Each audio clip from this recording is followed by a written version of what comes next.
जय हिंद दोस्तों। Indo Pacific region में इंडिया, जापान, बांग्लादेश तीनों देश मिलकर रिसेंटली एक जो मीटिंग कंडक्ट हुई शिलोंग में, उसमें बात चली मातरबारी जो पोर्ट है, आपको यहाँ दिखाई दे रहा होगा बांग्लादेश के कॉक्स बाजार वाले डिस्ट्रिक्ट में। इसी डेवलपमेंट को लेकर बात की गई। जो बेसिकली मातरबारी जो प्रोजेक्ट है, ये नॉर्थ ईस्टर्न स्टेट्स को भी कनेक्ट करने वाला है, जो सेवन सिस्टर जो स्टेट्स है वहां को भी, इवन की पूरे इंडो पैसिफिक रीजन में, बे ऑफ बंगाल रीजन में, इवन की बिमस्टेक जो कंट्री है, इनके लिए भी ये कहीं ना कहीं फायदेमंद होने वाला है। इसके रिगार्डिंग आप आर्टिकल्स यहाँ देख सकते हैं कि India, Japan, Bangladesh brain storm connectivity projects and value chains in bay of Bengal. और इसके रिगार्डिंग ना, इस पोर्ट के रिगार्डिंग पिछले साल ही यहाँ पर कहीं न कहीं एक डिप्लोमेटिक विक्ट्री इंडिया जापान को मिला था, जब यहाँ पर बांग्लादेश ने चाइना को जब मना किया था। चाइना बेसिकली इंटरेस्टेड है बीआरआई के तहत में बांग्लादेश में इन्वेस्टमेंट करने को लेकर। वो पोर्ट डेवलपमेंट करेगा, एयरपोर्ट बनाएगा, जिससे रिसेंटली पोखरा एयरपोर्ट बनाया गया नेपाल में। तो ऐसे आर्टिकल्स पे निकल के आए और किस तरीके से ये नॉर्थ ईस्टर्न रीजन है उसको भी फायदेमंद और बेनिफिट पहुंचाने वाला है, इस पर भी हम बात करेंगे इस वीडियो में। लेकिन आपको बताना चाहते हैं कि ये बात आज की नहीं है। जापान के पीएम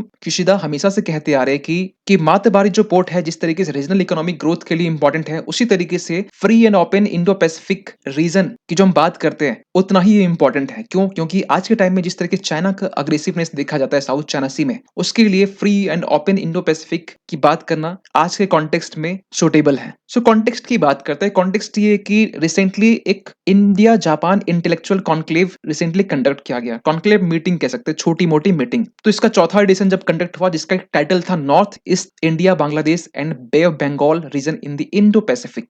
एक सवाल दिमाग में चल रहा होगा कि इतना बड़ा नाम है, ये इतना बड़ा ये नाम है, द वे फॉरवर्ड इतना समथिंग ये नाम है। इसमें एक्चुअली जो इसे ऑर्गेनाइज किया गया था, वो एक थिंक टैंक एशियन कॉन्फ्रेंस, जिसमें भारत की तरफ से मिनिस्ट्री ऑफ एक्सटर्नल अफेयर्स वो पार्टिसिपेट किए, जापान की तरफ से जो एम्बेसी है वो पार्टिसिपेट किए। और ये जो बेसिकली कॉन्क्लेव हुआ, ये शिलोंग, आप अगर आसाम यहाँ देख पा रहे हो, यहाँ पर ये बेसिकली कॉन्क्लेव कंडक्ट हुआ। इस कॉन्क्लेव में बात की गई मातरबारी जो पोर्ट है, इसे डेवलपमेंट को लेकर, क्योंकि इसे अभी इस टाइम ये अंडर कंस्ट्रक्शन है, जिसे कहा जा रहा है कि 2027 तक में इसे कंप्लीटली ये बना लिया जाएगा, जो बेसिकली कॉक्स बाजार डिस्ट्रिक्ट में है, जो कि बांग्लादेश में आता है। और ये बांग्लादेश के लिए फर्स्ट डीप सी पोर्ट होने वाला है। और इसके पहले बांग्लादेश के पास में चिटागोंग, मोंगला और प्यारा जैसे पोर्ट है, लेकिन ये पहला डीप सी पोर्ट है। सवाल निकल के आता है कि जापान बांग्लादेश में ही क्यों पोर्ट को डेवलप कर रहा है। इसके पीछे ना बहुत सारे रीजन, लेकिन एक इमीडिएट, एक शॉर्ट रीजन ये है कि बेटर कनेक्टिविटी के लिए इंडिया और बांग्लादेश के लिए। क्योंकि आज के टाइम में जापानीज कंपनी जो है, इंडिया नेटिव रिपोर्ट के अकॉर्डिंग 350 जापानीज कंपनी जो बांग्लादेश में ऑपरेट कर रही है, कोई पोर्ट बना रहा है, कोई इंफ्रास्ट्रक्चर, कोई रोड, कोई रेलवेज, इस तरीके से इन्वॉल्व है। और पूरे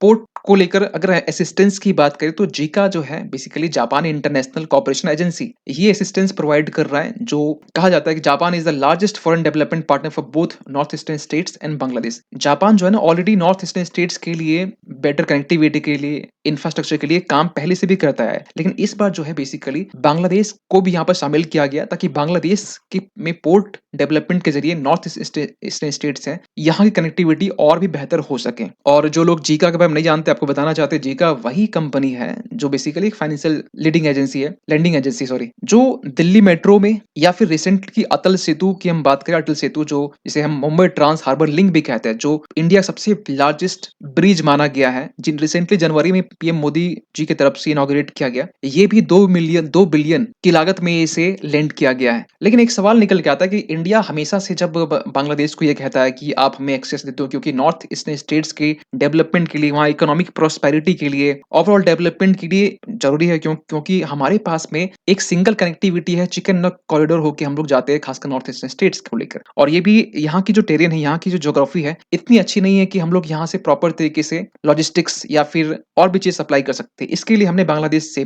मांगा कि हमें आपकी कंट्री के एक्सेस चाहिए कनेक्टिविटी के लिए। बांग्लादेश ने हमेशा से मना किया है, हमेशा शो किया है नॉन कमिटेड रहने का। लेकिन जो मातबारी पोर्ट है, ये बेसिकली इंडिया के जो वेस्ट बंगाल का जो पोर्ट है, यहाँ से कनेक्टिविटी स्टैब्लिश करेगा। मातबारी पोर्ट ये यहाँ से एक्सेस नहीं करने वाला, क्योंकि यहाँ से एक्सेस फिलहाल तो अभी नहीं मिला है, लेकिन हाँ, ये एक्सेस यहाँ से मिलने वाला है वाटर वे के जरिए। लेकिन एक सवाल निकलता है कि जो बांग्लादेश कभी कमिटेड नहीं था, आज के टाइम में कमिटेड कैसे हो गया कि पोर्ट को डेवलपमेंट को लेकर आपको बताना चाहते हैं इसके पीछे सबसे बड़ा reason big B initiative, the bay of Bengal industrial growth belt. यही एक रीज़न है जिसमें जीका जो है, जीका जो पीछे हम ज़िक्र किए, जीका यहाँ पर इन्वेस्ट कर रहा है बेसिकली जो मातबारी पोर्ट है, मातबारी पोर्ट को चिटगांव से कनेक्ट करने के लिए रोड चाहिए, चिटगांव से ढाका को कनेक्ट करने के लिए रोड रेलवे हाईवे चाहिए। तो ये कनेक्शन के लिए बांग्लादेश ने तुरंत हाँ कहा और यही माना जाता है, यही एक रीज़न है जो बेसिकली मातबारी पोर्ट को हम लोग इसके ज़रिए नॉर्थ ईस्टर्न स्टेट्स को भी कनेक्ट करेंगे और इसके पीछे जीका सबसे बड़ा एक लैंडिंग एजेंसी है। लेकिन ये किस तरीके से इंडिया और जापान के लिए एक गेम चेंजर होने वाला है, देखिए according to the national maritime foundation इन्होंने ये कहा है कि एक स्टडी में कि ये जो बेसिकली कनेक्टिविटी है इंडिया और जापान के लिए एक कॉपरेशन के लिए एक न्यू एवेन्यूज खोलने वाला है, एक नया आयाम खोलने वाला है infrastructure, tourism, cultural integration, logistics और ट्रेड के मामलों पर। क्योंकि इंडिया और जापान के बीच में जो ट्रेड होता है, एक्सपोर्ट इंपोर्ट होता है, हम लोग बेसिकली हल्दिया पोर्ट से करते हैं, हल्दिया पोर्ट जो बेसिकली वेस्ट बंगाल में है और इसके ऊपर बर्डन थोड़ा कम हो इसके लिए यहाँ पर ये पोर्ट का डेवलप होना बहुत जरूरी है। आप देख सकते this will also reduce the load of Haldia port. इसमें टोक्यो, जापान, म्यांमार को नहीं, बांग्लादेश, इंडिया तीनों देश यहाँ पर इस पोर्ट के जरिए कनेक्टिविटी एस्टेब्लिश कर पाएंगे। और मातबारी जो पोर्ट है ये बेसिकली ये पोर्ट के जरिए यहाँ से जो रोड कनेक्टिविटी होगी ये मिजोरम और त्रिपुरा की होगी, क्योंकि आज के टाइम में Tripura Mizoram agri horticulture state है जो बेसिकली यहाँ से कनेक्शंस के लिए जब ये होगा तो जो भी पोटेंशियल त्रिपुरा मिजोरम पास में उसको अच्छे से एक्सप्लोर कर पाएंगे। इवन की स्ट्रेटेजी के इंपॉर्टेंस की बात करें तो इवन की सबसे बड़ा इंपॉर्टेंट ये है कि चाइना के आज के टाइम में जिस तरीके से अपना इन्फ्लुएंस बढ़ाता जा रहा है BRI के तहत में, इसके इन्फ्लुएंस को रोकना सबसे बड़ा पॉइंट ये निकल के आता है। और इसके लिए मातबारी का जो पोर्ट है वो स्ट्रेटेजी की इंपॉर्टेंस रखता है ताकि जो कनेक्टिविटी है वो बूस्ट हो सके, इंडिया जापान के बीच में एक ह्यूज अपॉर्चुनिटी दोनों देशों को मिले और इस तरीके से चाइना का जो इन्फ्लुएंस है कहीं ना कहीं जिस तरीके से बढ़ रहा है उसे रोका जा सके। और इसके रिगार्डिंग आप बहुत सारे आर्टिकल देख सकते हैं। Japan launches economic road map for Bangladesh coast to counter Chinese design, सबसे बड़ा एक स्ट्रेटेजिक इंपॉर्टेंस यही रखता है। और जब जब बांग्लादेश को इन्वेस्टर्स की जरूरत पड़ी तब तब यहाँ पर जापान हमेशा साथ दिया है, भारत ने भी साथ दिया है, लेकिन इसके साथ चाइना ने भी यहाँ पर खड़ा है, लेकिन चाइना का इंटरेस्ट कुछ अलग होता है। लेकिन यहाँ पर रिसेंटली ढाका ने, बांग्लादेश ने ये कंक्लूड कर दिया है कि China led projects will not be good for the region और फाइनली ये इंडिया और जापान के साथ मिलकर ये पोर्ट को डेवलप कर रहे हैं। और इंडिया भी बेसिकली इस बात को लेकर चिंतित था कि बांग्लादेश में चाइना का इंटरेस्ट किस तरीके से बढ़ रहा है। लेकिन रिसेंटली एक आर्टिकल 2 महीने पहले एक आर्टिकल आया था जिसके रिगार्डिंग हमने वीडियो बनाया है। बांग्लादेश के जो फॉरेन मिनिस्टर है डॉक्टर AK अब्दुल मेमून, इन्होंने ये कहा था कि इंडिया को डरने की जरूरत नहीं है, इंडिया नॉट टू फियर। हाँ, कुछ लोन जरूर है जो हमने चाइना से लिया है लेकिन ये बहुत कम परसेंटेज में है, ऐसी बातें भी निकल के आई थी। लेकिन एक सवाल निकलता है कि आप मातबारी जो पोर्ट डेवलप कर रहे हैं लेकिन Kaladan multi modal transit transport project का फिर क्या हुआ? आपको बताना चाहते हैं ये जो प्रोजेक्ट है ये रिसेंटली किस स्टेज तक में आपको अपडेट देना चाहते हैं। देखिए सितवे पोर्ट जो बेसिकली म्यांमार में है इसे भारत ने डेवलप कर लिया है। हाँ, ऑपरेशन अभी तक स्टार्ट नहीं हुआ है लेकिन इस प्रोजेक्ट के लिए दो कंपोनेंट, एक वाटरवे कंपोनेंट, एक रोड कंपोनेंट। वाटरवे कंपोनेंट के लिए जो रूट है वो बेसिकली हम लोगों ने ये कंप्लीट कर लिया, लेकिन जो रोड है यानी कि जो पलेतवा से जोरिनपुरी ये जो जगह है जो बॉर्डर वाला एरिया मिजोरम का, यहाँ से रोड की कनेक्टिविटी अभी तक पूरा नहीं हुआ है। क्योंकि सितवे पोर्ट को लेकर पिछले साल मई 2023 की बात है जब रविन्द्रनाथ टैगोर की 162वीं जयंती जब मनाई गई थी उस दिन सितवे पोर्ट को ऑपरेशनलाइज कर दिया गया, लेकिन ये तब तक कंप्लीटली नहीं माना जाएगा तब जब तक हमारा ये नॉर्थ ईस्टर्न जो स्टेट से कनेक्ट नहीं हो, क्योंकि ये बनाने के पीछे पर्पस ये है कि नॉर्थ ईस्टर्न स्टेट्स को जोड़ा जा सके। तो हमारे पास में भारत के लिए फायदेमंद क्या होगा कि मातबारी पोर्ट तो एक डेवलप होगा, ठीक है, लेकिन इसके साथ सितवे पोर्ट जो बेसिकली आज के टाइम में नॉर्थ ईस्टर्न स्टेट्स के कनेक्टिविटी के लिए जो चिकन नक कॉरिडोर है ये अब ओनली ये एक वे नहीं होने वाला, इसके अलावा भी हम लोग पास में मातबारी पोर्ट होगा, सितवे पोर्ट होगा जो नॉर्थ ईस्टर्न स्टेट्स को कनेक्ट करेगी। और इसके रिगार्डिंग कुछ अपडेट ये आया था पिछले अक्टूबर की हम बात कर रहे हैं साल के,